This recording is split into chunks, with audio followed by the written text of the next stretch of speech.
성경 봉독하시겠습니다. 빌립보서 2장 9절에서 10절 말씀을 보시겠습니다. 이러므로 하나님이 그를 지극히 높여 모든 이름 위에 뛰어난 이름을 주사 하늘에 있는 자들과 땅 아래에 있는 자들로 모든 무릎을 예수의 이름에 꿇게 하시고. 기도하시겠습니다. 하나님 감사합니다. 오늘도 예배와 찬양을 드릴 수 있는 특권을 저희에게 주심을 감사합니다.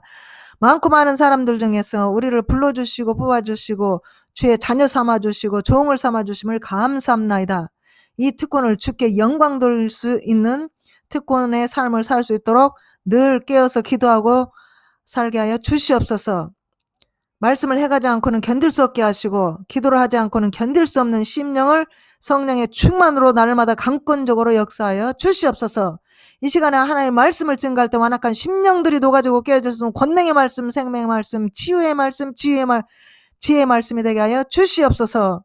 말씀이 마음판에 새겨져서 30배, 60배, 100배 열매 맺는 옥토밭이 되게 하여 주시옵시고, 회개 합당한 열매가 맺혀서 주의 기쁨 되는 귀한 교회들이 다 되게 하여 주시옵소서. 예수님의 이름으로 감사하며 기도합나이다. 아멘. 빌립보서 2장 9절 10절에서 보면은 이름으로 하나님이 그를 지극히 높여 모든 이름 위에 뛰어난 이름을 주사 하늘에 있는 자들과 땅 아래에 있는 자들로 모든 무릎을 예수의 이름에 꿇게 하시고. 하나님은 예수님을 높이셨습니다. 매우 높이셨습니다. 모두가 예수의 이름으로 순종을 하게 될 것입니다. 하나님은 예수님의 이름을 초월하지 않습니다. 하나님은 질서의 하나님이십니다. 하나님은 예수 그리스도의 이름을 통하여 일을 하십니다. 하나님은 예수님을 매우 높이셨습니다. 매우 높였다는 말은 예수님을 하나님이 최고 높였다고 말할 수가 있는 겁니다. 예수 그리스도의 고귀함과 아름다움은 이 세상에 어떤 것도 비교할 수가 없는 것입니다. 하나님은 예수님께 야훼라는 신성한 이름을 주셨습니다. 이름에 대한 히브리어의 개념을 고려할 때 그것은 하나님이 예수님이 성품과 인격을 가지시고 있다고 말을 하는 것입니다. 야훼보다 더 높은 이름은 없습니다. 예수님은 그 이름을 가지고 있습니다. 이 뜻은 예수님이 하나님이시라는 것입니다. 말씀이 육신이 되어서 오신 분이 예수 그리스도십니다. 하나님은 예수님을 높였을 뿐 아니라 온 세상이 그의 아들에게 복종하게 하셨습니다. 모든 사람이 궁극적으로 깊은 신앙을 가진 자도 원한과 절망을 가진 자도 그리스도의 주권을 고백할 것입니다. 모든 창조물은 예수 그리스도의 이름 앞에 무릎을 꿇고 고백하고 복종을 할 것입니다.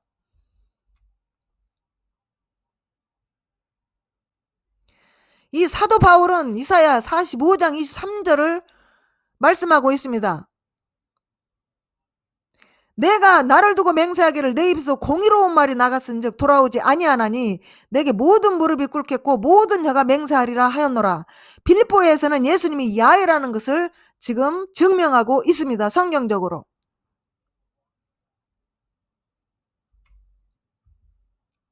모든 무릎이 예수님 앞에 꿇습니다. 모든 혀는 고백을 합니다.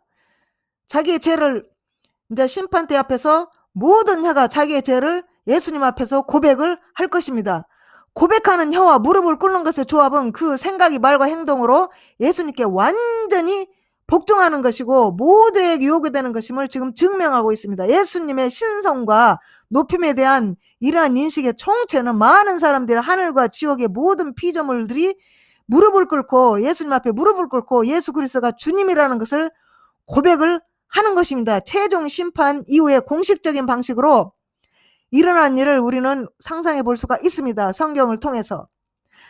하나님은 예수님의 이름을 탄생하기 전에 주셨습니다.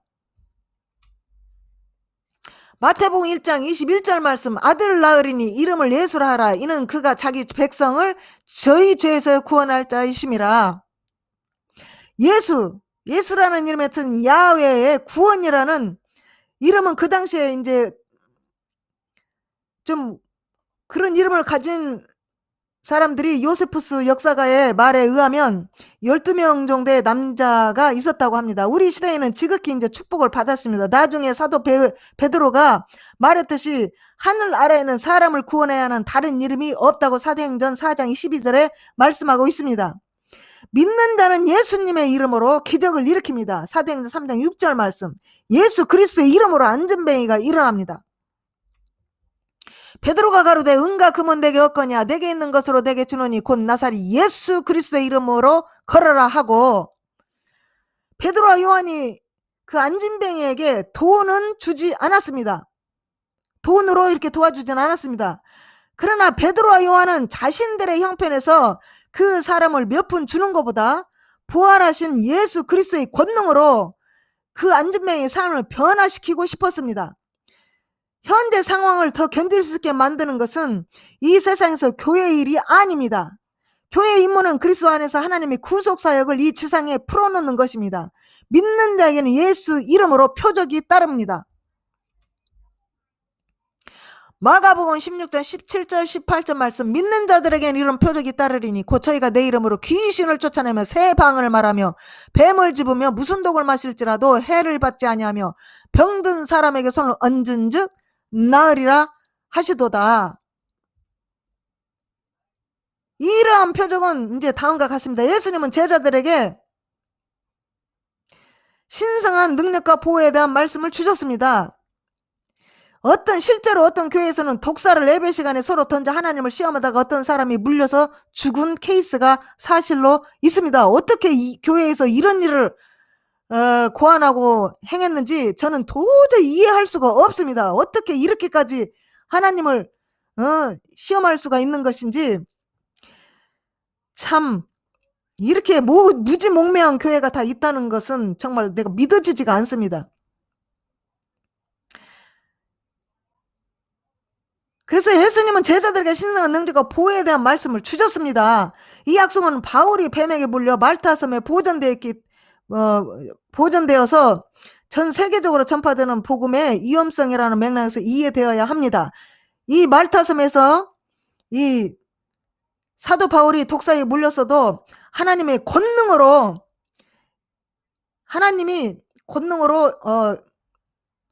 그 독이 해하지 못하게 하셨습니다.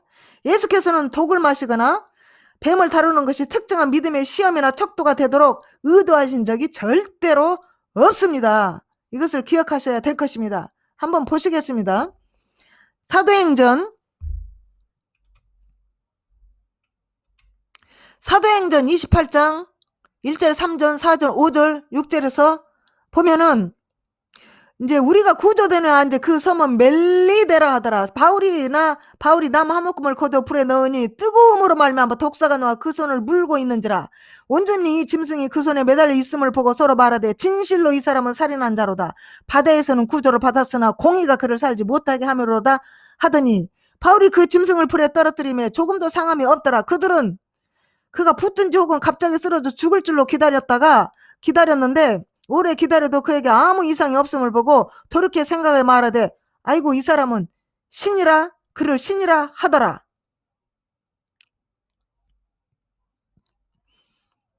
그래서 여기서 바울은 독사에게 물렸어도 하나님의 권능으로 그 독이 바울을 해하지 못하게 하나님의 권능이 일을 하신 것입니다. 바울이 그 능력을 받아서 지금 하나님을 시험한 것이 아닙니다. 여기서는 독사에게 물렸어도 하나님의 권능으로 그 독사의 독이 바울을 해하지 못하게 하나님이 권능으로 행한 것을 거기서 그 토인들에게 보여준 것입니다. 예수의 이름으로 귀신도 항복하는 것입니다. 누가복음 10장 17절 말씀.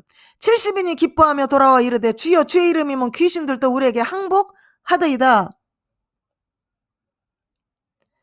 이제 이들은 예수 그리스도의 권능과 능력이 일하는 것을 알고 있었습니다. 예수님의 이름을 확실히 의지할 숫자나 조직 혹은 매력적인 것이 아니라 예수님의 살아계신과 승천하신 힘을 나타내는 것으로 예수님의 이름이 사용되어야 하는 것입니다.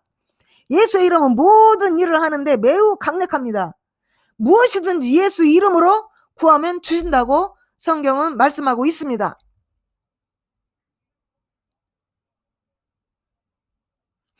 하나님이 믿는 자들을 통해 이러한 표적이 나타나게 하시면 하나님의 말씀을 확실히 증거하기 위해서 이렇게 그 은혜와 은사를 주신 것입니다.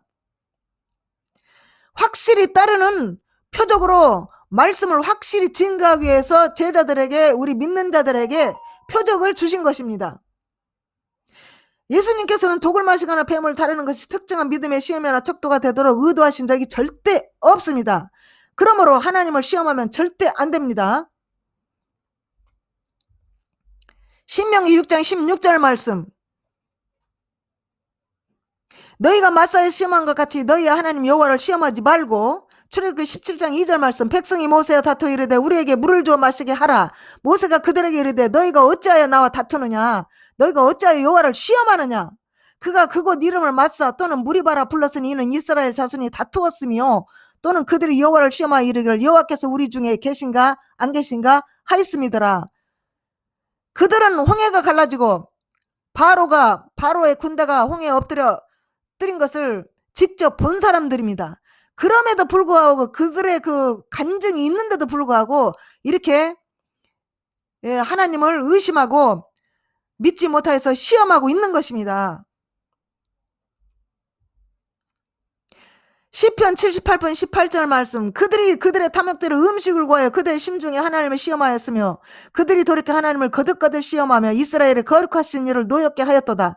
그러나 그들은 지존하신 하나님을 시험하고 반항하여 그의 명령을 지키지 아니하며. 이 의심은, 이 하나님을 시험하는 것은 그 말씀을 믿지를 못하는 것입니다.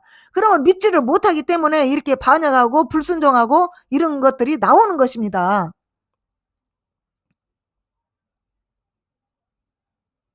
이미 예수님은 제자들의 신성한 능력과 보호에 대해서 약속을 주셨습니다.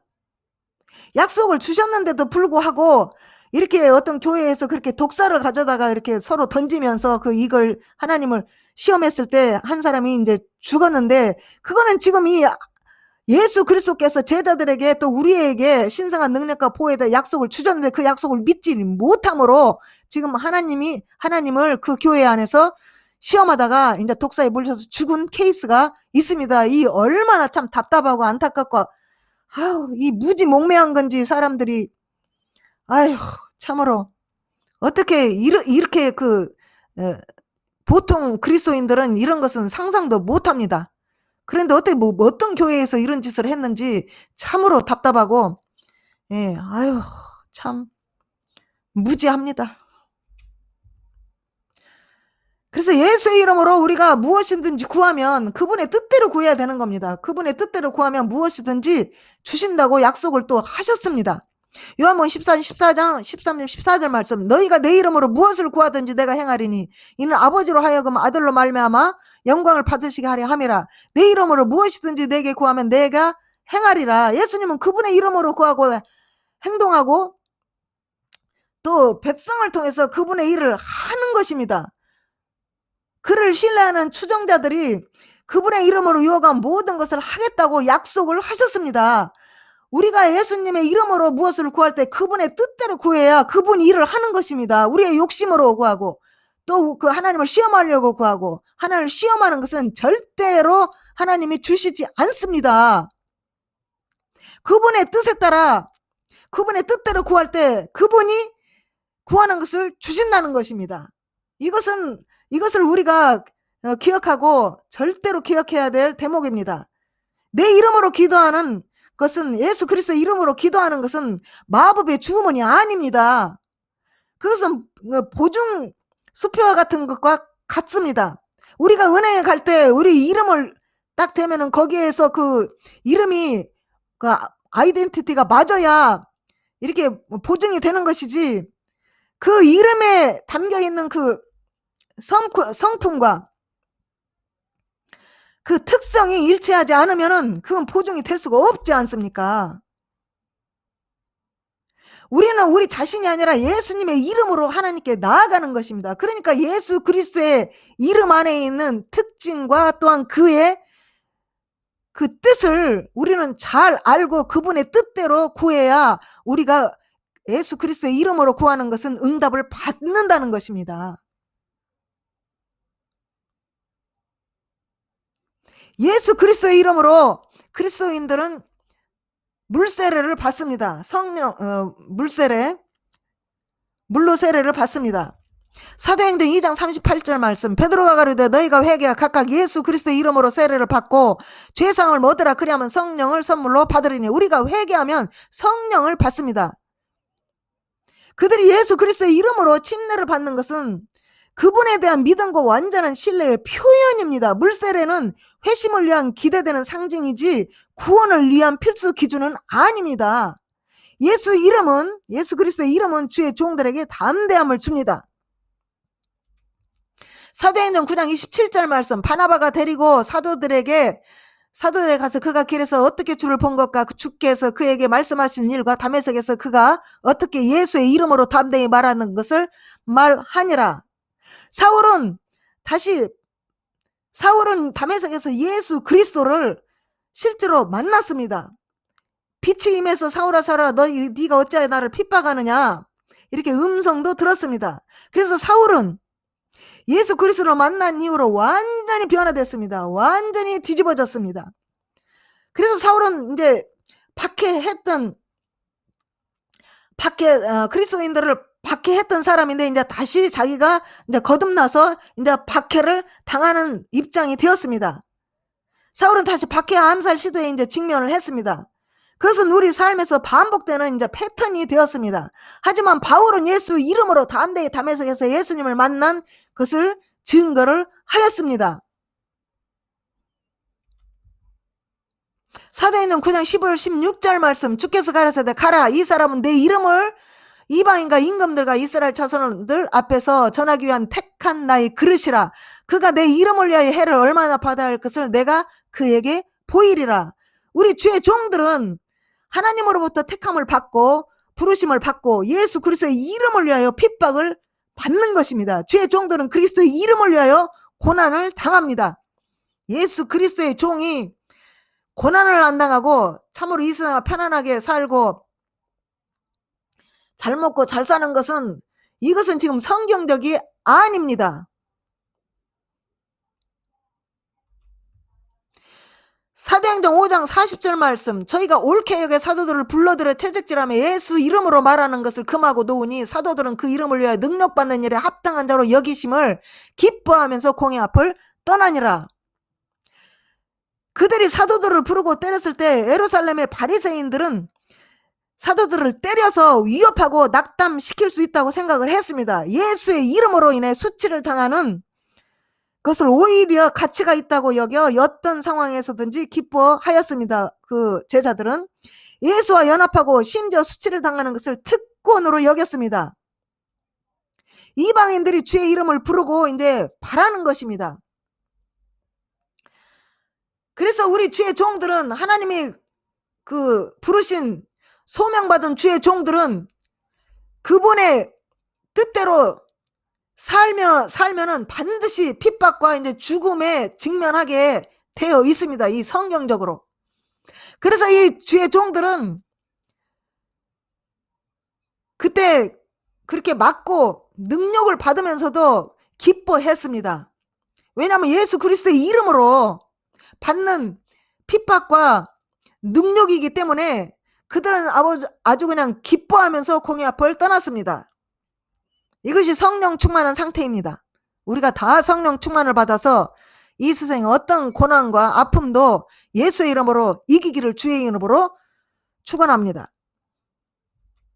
사도행전 15장 14절 17절 말씀, 하나님이 처음으로 이방인 중에서 자기 이름을 위할 백성을 취하시려고 그들을 돌보신 것을 시므온이 말하였으니 이는 그 남은 사람들과 내 이름으로 일컬음을 받는 모든 이방인들로 주를 찾게 하려 함이라 하셨으니, 하나님께서 이방인들 사이에서 하신 일은 성경적 기초를 가지고 구원이 이방인에게 올 것이라는 것입니다. 그래서 이방인들을 향해서 이 복음이 전파가 되었습니다. 바울을 통해서. 그래서 우리 이방인들도 예수 믿고 구원을 받을 수 있는 그런 은혜를 받은 것입니다.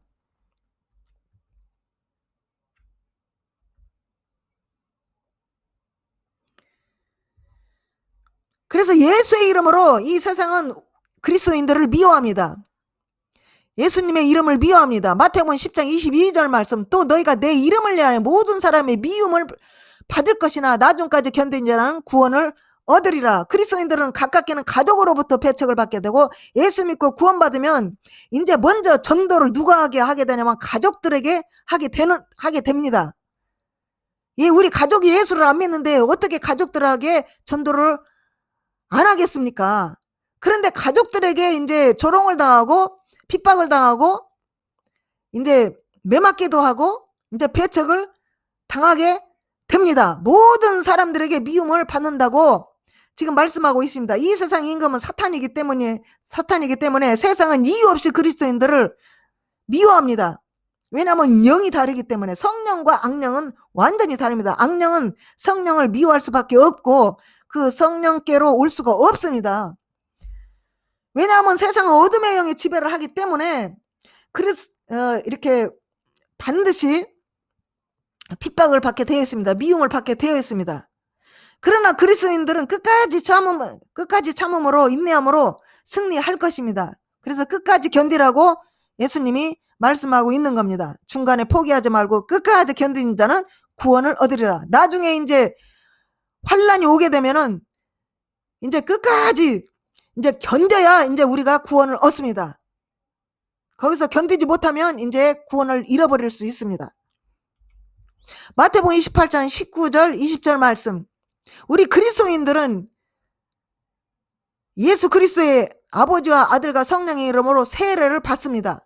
그러므로 너희는 가서 모든 족속으로 제자를 삼아 아버지와 아들과 성령의 이름으로 세례를 주고 내가 너희에게 분부한 모든 것을 가르쳐 지키게 하라. 볼지어다 내가 세상 끝날까지 너희 항상 함께 있으리라 하시니라. 성부 성자 성령의 이름으로 세례를 받습니다. 이 세 인격 안에서의 하나님의 체험은 제자도의 본질적인 기초입니다. 동시에 단수 명사 이름은 세 인격의 단결을 강조합니다. 그러므로 이 말은 아버지 아들과 성령의 이름이라는 것은 세 인격의 하나님이라는 의미를 갖고 있습니다. 성부 성자 성령은 만군의 여호와 천지를 창조하신 하나님이십니다. 우리를 위해서 아들의 이름으로 오셨고 우리를 위해서 성령께서 오셔서 우리를 돕고 계시는 것입니다. 이 모든 것이 우리를 위한 겁니다. 인류를 위한 겁니다. 이것만 간단히 알게 되면 이러쿵저러쿵 2단이니 3단이니 싸울 것이 하나도 없습니다. 그 하나님의 깊은 사랑만 우리가 깨달으면 다 이게 우리를 위한 것이기 때문에 우리는 감사와 그 은혜에 특권에 감사하며 정말로 마음을 다해 뜻을 다해 힘을 다해 목숨을 다하여 예수 그리스도를 따르고 섬겨야 마땅한 것입니다. 결론은 주 예수 그리스도의 이름을 찬양합니다. 홀로 높으신 예수 그리스도의 이름을 찬양합니다. 주 예수 그리스도의 이름으로 승리합니다. 주 예수 그리스도의 이름은 능력입니다. 주 예수 그리스도의 이름은 성결입니다. 거룩입니다. 주 예수 그리스도의 이름은 고귀합니다. 주 예수 그리스도의 이름은 아름답습니다. 예수님은 여러분을 너무 사랑하십니다. 예수님은 지금 여러분을 기다리고 계십니다. 오직 예수만 구원의 길입니다. 기도하시겠습니다. 하나님 감사합니다. 오늘도 예수 그리스도의 능력과 권능을 알게 하심을 감사합나이다. 예수의 이름으로 항상 승리하게 하여 주심을 감사합나이다. 예수 그리스도의 이름으로 사용하게 하여 주셔서 항상 원수를 이기고 뱀을 이기고 뱀과 정갈을 이길 수 있는 권능을 저희에게 주심을 감사합니다. 하나님의 자녀된 권세를 주심을 감사합니다. 우리 생활 속에서 예수의 이름으로 항상 착한 행실로 하나님께 영광을 돌리고 예수의 이름으로 승리할 수 있도록 인도하여 주심을 감사합나이다. 만입이 있어도 감사할 것밖에 없습니다. 이 특권을 하나님의 자녀들이 다 잘 누려서 주께 영광이요 그리스도의 기쁨이 충만할 수 있는 귀한 교회들이 다 되게 하여 주시옵소서. 예수님의 이름으로 감사하며 기도함나이다. 아멘.